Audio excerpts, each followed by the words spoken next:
Em relação ao trabalho, vamos dizer que eu estava disposto a qualquer coisa. Então, os primeiros trabalhos que eu procurei não foram exatamente trabalhos, bons trabalhos, e sim trabalhos temporários, como o que me aparecia, eu estava mandando currículo, desde telemarketing a serviços porta a porta. Então, para esses, era algo mais fácil, porque até uma vez que eles estavam precisando de gente, para mim foi... Eles não exigiam muito. E já em trabalhos mais, vamos dizer, mais qualificados, não senti tanta diferença em relação às entrevistas de como elas funcionam no Brasil. Porém, a questão do visto é sempre uma questão que é sempre uma questão feita nas entrevistas. Então, como eu num primeiro momento não estava com a minha situação 100% regularizada, esse foi um impeditivo no início. Então, por eu ser estrangeiro, isso já é meio que uma pergunta obrigatória nas entrevistas. Sempre vai ocorrer.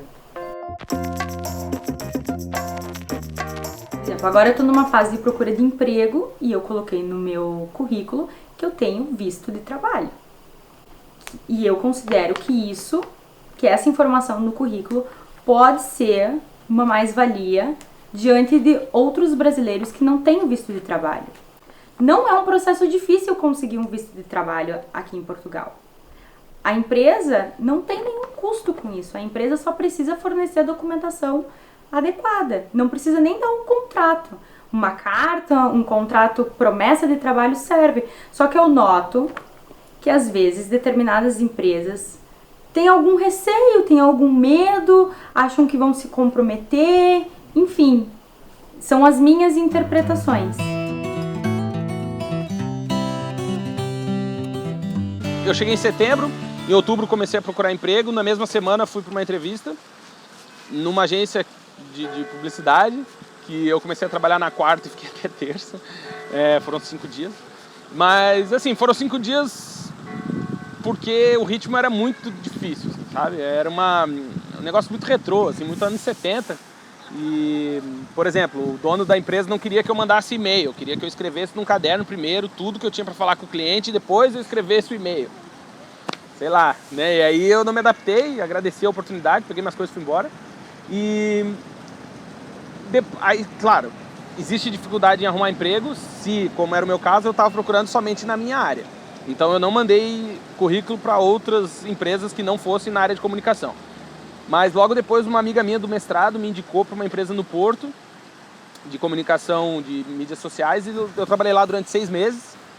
Foi uma experiência legal, mas ao mesmo tempo foi a experiência para eu ver que eu não queria mais trabalhar em agência. Eu precisava disso, sabe? De testar se era diferente trabalhar numa agência na Europa, de uma agência no Brasil.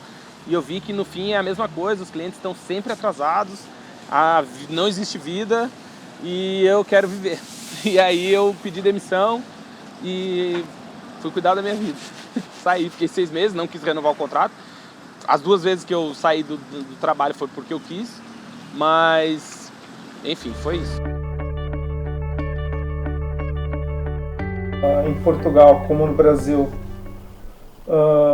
até pela questão das pessoas, o ambiente é parecido, então confesso, não vi uma grande diferença entre um e outro. Claro, eu digo isso porque eu acho que é mais de empresa a empresa o tipo de trabalho, mas em relação a diferenças pela questão do país, eu não identifiquei tanto. Eu acho que o mercado de trabalho aqui em Portugal tem uma grande diferença em relação ao do Brasil. Como nós estamos saindo de uma crise, e nesse período de crise muitas pessoas foram demitidas, eu sinto que os funcionários ficaram reprimidos, com medo. E esse medo fez eles se sujeitarem a certas formas de trabalho que, na minha opinião, não são humanas.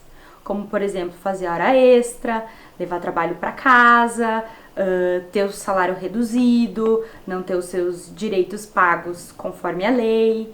E as pessoas, com medo de ficarem sem o seu emprego, acabaram se sujeitando a isso e não lutam pelos seus direitos. E eu, várias vezes, senti que eu não era uma funcionária bem vista porque eu saía no horário que eu tinha direito de sair. Então, assim, e depois teve outras discussões do tipo, de ser comparada com funcionários que fazem hora extra, com funcionários que saem a hora e tudo mais. Isso aconteceu comigo e provavelmente acontece com outras pessoas. Mas isso não significa que tem diferença por eu ser brasileira ou não.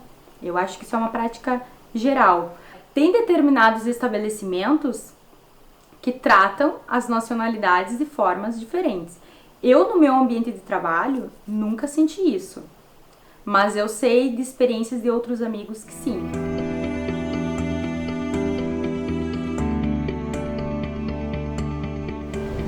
Não sei se eu posso dizer que eu sofri um preconceito, mas foi bastante difícil no início. No início foi bem difícil conseguir emprego. Eu mandei 162 currículos até ser contratada por uma empresa. O clima de trabalho também é diferente, né? É muito diferente.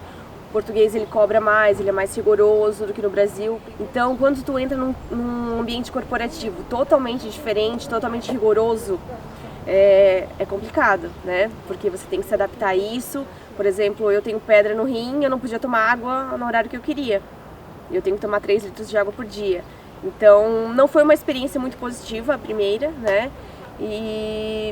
Então, assim, é um pouco complicado. As pessoas acham que vão chegar em Portugal, já vão conseguir o melhor emprego do mundo, em um mês já vão estar trabalhando e ganhando muito dinheiro. Não, essa não é a realidade. Em Portugal você não vai vir para ficar rico. Você vai vir para ter qualidade de vida, apenas. E você vai ser contratado no início com um salário mínimo. É isso, né? 557 euros ou um pouquinho mais. Depende muito da sua qualificação, né? As pessoas vêm para Portugal e acham que não precisam falar inglês, não precisam ter formação superior, não precisam de nada, né? Basta a experiência que tinham no Brasil. Mas não é assim que funciona, porque aqui a gente não conhece ninguém, a gente tem que começar do zero.